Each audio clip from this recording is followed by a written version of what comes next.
Sustainability comes in many shapes and forms.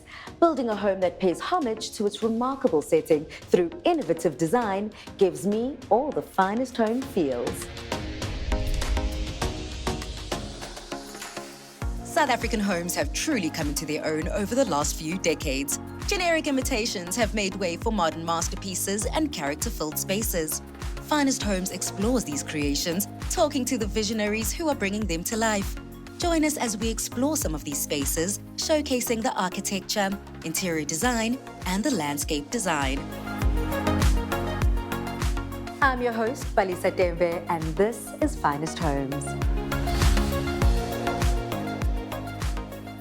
In today's episode of Finest Homes, we visit a truly magical property on the southern slopes of Table Mountain. Perched up high next to and amidst an Afro montane forest, it's a project that the owners could only dream of. That is, of course, until a talented team of creatives put pen to paper to design a home that celebrates the natural setting it sits in while enjoying its own identity. The property is just over 6,000 square meters in size and enjoys breathtaking views of vineyards, mountains, and even distant views of the Atlantic Ocean. The house was designed by architect Antonio Zaninovic. With Antonio being born in Chile and having done projects in Mexico, the owners were drawn to his understanding of Latin American modernist sensibility. With Chile also being home to one of the great Southern Hemisphere forests, the owners were confident that Antonio would design a house that felt like it grew with and alongside the resident trees, rather than compete with them. It was important to them that the focus should always be the forest.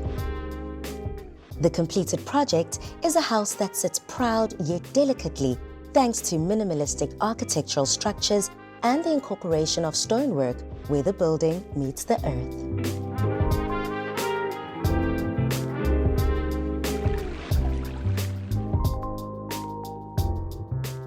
Meeting me at the house is Cape Town-based interior designer Liam Mooney, who assisted the owners in bringing their vision of the home to life. Hi, Belisa, welcome. Hi Liam, thank you so much for having me. Come on in. This is gorgeous. Right through that way? Yeah. Cool. Liam, thank you so much for having me in this incredibly unique space. What was the client's brief? Well, it's funny, it wasn't so much a brief as it was a conversation. The house had primarily been built already, and it was kind of the stage at which it needed to be furnished. So I was brought in as the interior designer to help with planning the aesthetic of the spaces, but then also designing custom pieces for the space. So I kind of walked into what was more or less a finished product that needed to be dressed and turned into a home. The clients, both very well traveled, shared books with me about different countries they'd been to and different places they'd lived. And the conversation was really about how to draw on the history and the aesthetic history of these various places that they lived. So I find with most of my clients that it isn't necessarily a black and white brief, more than it is a conversation over time.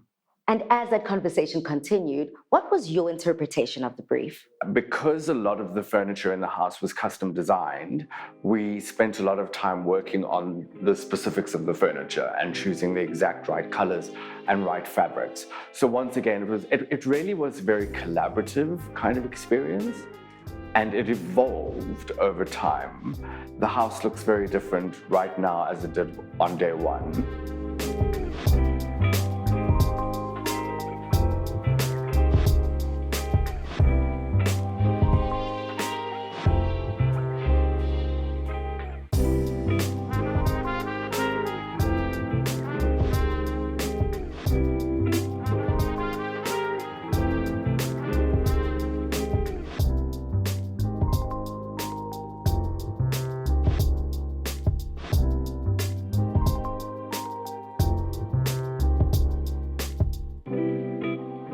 Liam, please may you speak me through the layout of the house. So it's really wonderful. When you approach the house and you come up the gardens, the entire facade of the house is pretty much glass, and so the house is revealed to you. You walk into what is a very beautiful open foyer, once again, that lets the garden in. And it's quite a wide foyer and quite an inviting foyer, but it does kind of allude to the spaces around it. So the foyer being the central hub, you can then go off into the snug, which is the more private family area, or up the stairs to the bedroom. But then as you turn right and you come around the corner, the entertainment area opens up to you. You're greeted by, first of all, the dining space, which we're in right now, looking down onto the sunken lounge, and the kitchen behind as a kind of orchestra pit that dictates the kind of happenings of this entertainment area. So it was obvious that this was going to be the dining room with the main views all the way down the valley. And then as you stepped further down into the sunken lounge, that was an area for relaxation. But the idea for entertainment to flow easily from the kitchen behind all the way through to the dining room, and then after dinner, lounging in the sunken lounge. It's kind of the experience that was what we wanted to achieve. Something that flowed and was seamless. So there's different zones to the house, which allow for privacy at certain times and showing off at others. I love how you've been able to demarcate the different spaces. For example, the space behind us have those incredible wooden floors. Yeah, so the wood for those floors is actually from timber that was on the site, trees that were on the site, and so it's a wonderful way that the client used what was already existing over here.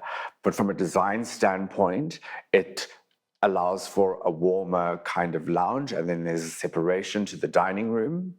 We've tried to use as many kind of colors and materials and inspiration points that are intrinsic to the site itself. But in the most obvious way, the actual timber comes from the location. Continuing to push that idea further, how then did the site dictate the design? Well, in some ways it did, and I think context is important, but in other ways I am not interested in context whatsoever, and I think that contrast is beautiful. So we tried to keep the furniture quite low everywhere. That was predominantly in order for us to be able to see the view. And also the way that you interact with the space. It's all quite low, which allows for the kind of magnificence of the view.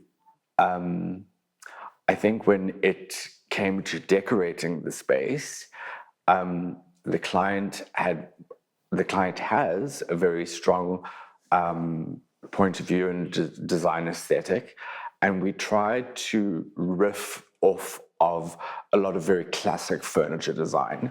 So this table over here, which we designed, for instance, is inspired by a very famous table designed by Charlotte Perriand.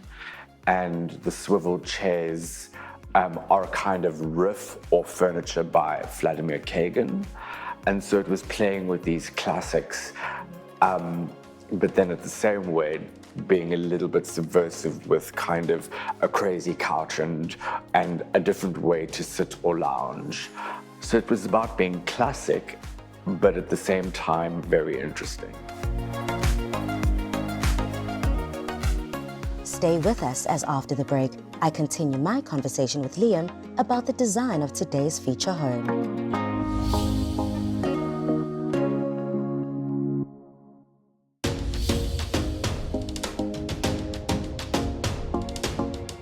In today's episode of Finest Homes, we're visiting a home that finds itself next to an Afro montane forest on the southern slopes of Table Mountain. The house was designed by architect Antonio Zaninovic and is one that speaks to the owner's needs for a home that boasts modern simplicity, but with a consideration for its environment. The final product is an exercise in precision and the architect's particular attention to detail. Before the break, I met up with interior designer Liam Mooney, who assisted the homeowners in adding the finishing touches to this remarkable home. Now we dive even deeper into the details that brought this home to life. Liam, I do believe that the architect had quite a strong vision as to how he was going to be able to bring this project to life. How then have you been able to embellish on that idea?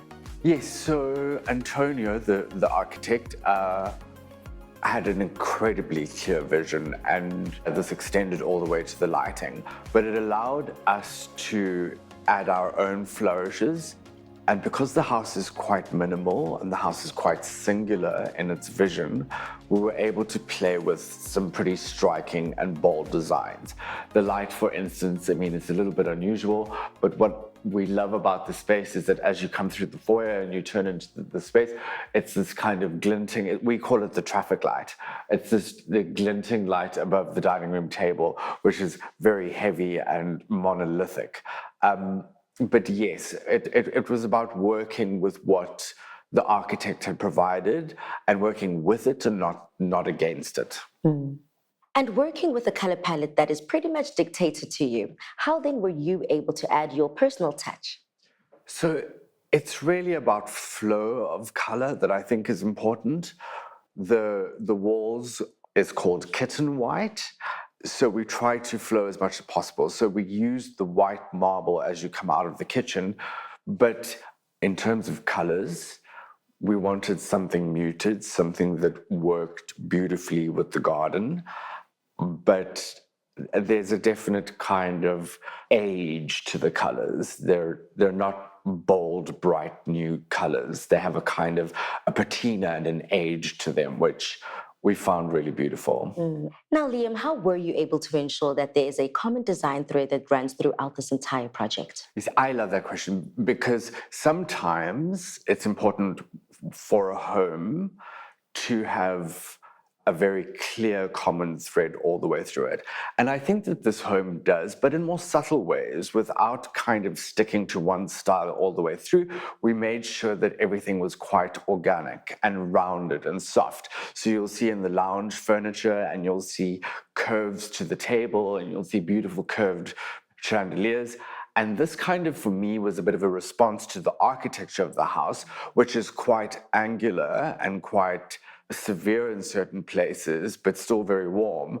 And so we try to use curves as much throughout the house as possible. It was also very important that the house feels lived in. And so fabrics were chosen that have a certain kind of patina and an age to them, which I think makes the house feel like a home very beautifully. How then did that idea transcend to the private spaces of the home? The private spaces of the home were very important to the client, as they always are. We spent a majority of our time while designing the private spaces, like the snug, and we thought very much about the comfort levels of objects. So certain pieces of furniture being slightly sturdier that you could sit up and read a book in, but we went through many iterations of couch stuffing in order to get that perfect kind of feeling for 3-hour TV marathon kind of thing. So our involvement in the private areas was a lot more personal with the clients. Choosing art was more personal, but the focus was on what it felt like and what it feels like and the comfort level, as opposed to something that looks overly designed. It was about feeling. Now, Liam, there are very interesting touch points throughout the home. I've noticed the treehouse up top. The treehouse is fabulous, and it was a stroke of genius on the client's part to include it. And it really was a very collaborative process. We worked very closely with the clients and with the architects and with the landscaper to make sure that what was emphasized was the outdoors and the view. And that, as I said to the client this morning, the interior, I think, of the treehouse has to be a little bit like a comma in a sentence, something that kind of slows you down the second you walk into it. The colors are muted, and what you really get to enjoy is the spectacular view over the southern suburbs. And finally, Liam, in your opinion, what makes for a finest home? I think the finest homes are ones that are very personal and very meaningful to a client. I personally think that the finest homes are ones that are collected and built and that evolve over time and are not designed overnight.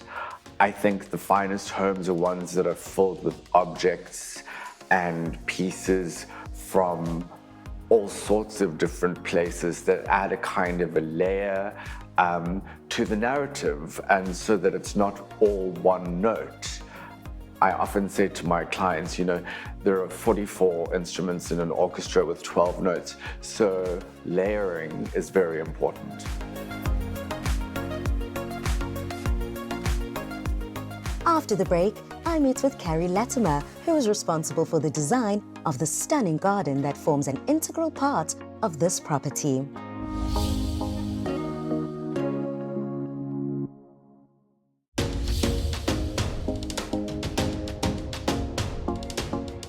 In today's episode of Finest Homes, I'm visiting a noteworthy property situated against the slopes of Table Mountain. With views overlooking vineyards, mountains, and even False Bay in the distance, it's the perfect setting for our feature home. A house designed by architect Antonio Zaninovic, it's a structure that sits sensitively on the land, making the most of the natural beauty around it.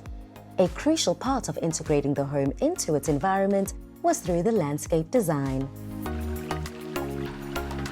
Carrie Latimer was called on to create a garden that seems to flow effortlessly from the bottom where one enters all the way to the top where the Afro montane forest spills onto the property.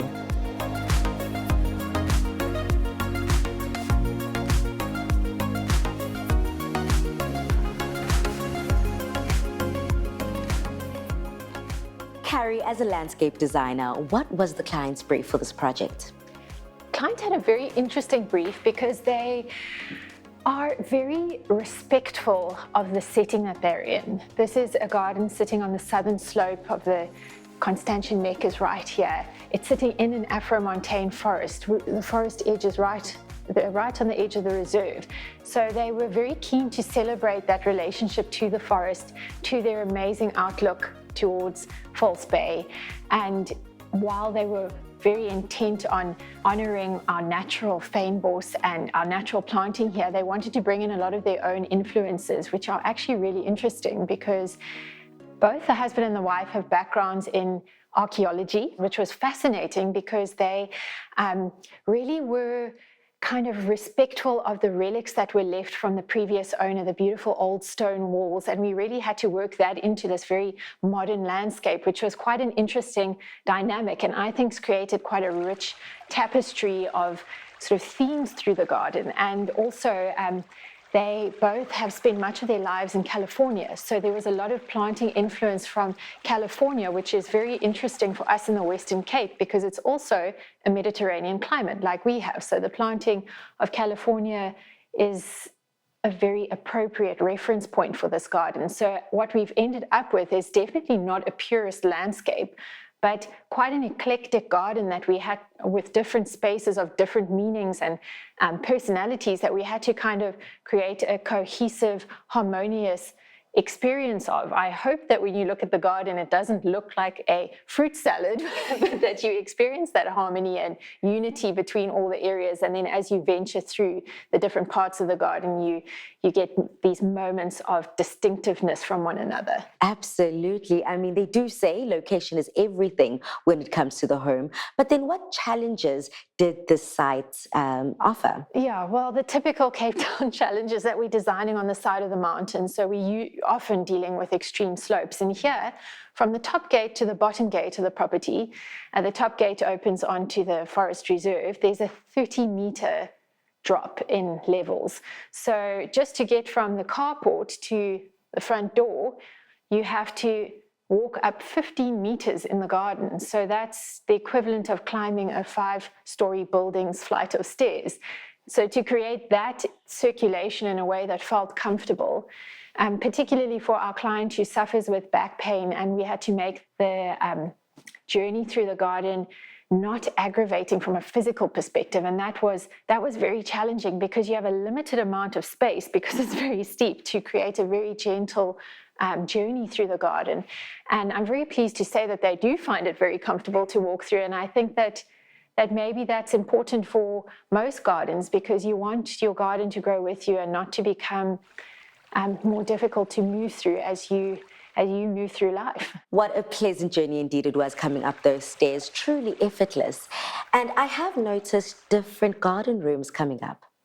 Yeah, as you enter the property, you've actually got this sort of pool house on the lower level, and that's quite an interesting place with the eco pool and this very simple garden, and next to it this very interesting vegetable garden with a design layout that for me was very unique to any of my other projects that I've designed, and just from a geometry point of view. And then as you come up the stairs, as you start that journey into the garden, I had to try and get you up a few few meters right at the beginning. So in order to navigate that steepness, I created this small forest of olive trees and diospyros trees. So you're walking in this little forest and through a steep journey, and then the garden opens up to a gentler, softer journey, and so does the planting. So then instead of being between trees, you're in a more open landscape of mostly Western Cape species. We've got, quite interestingly, we've tried really hard to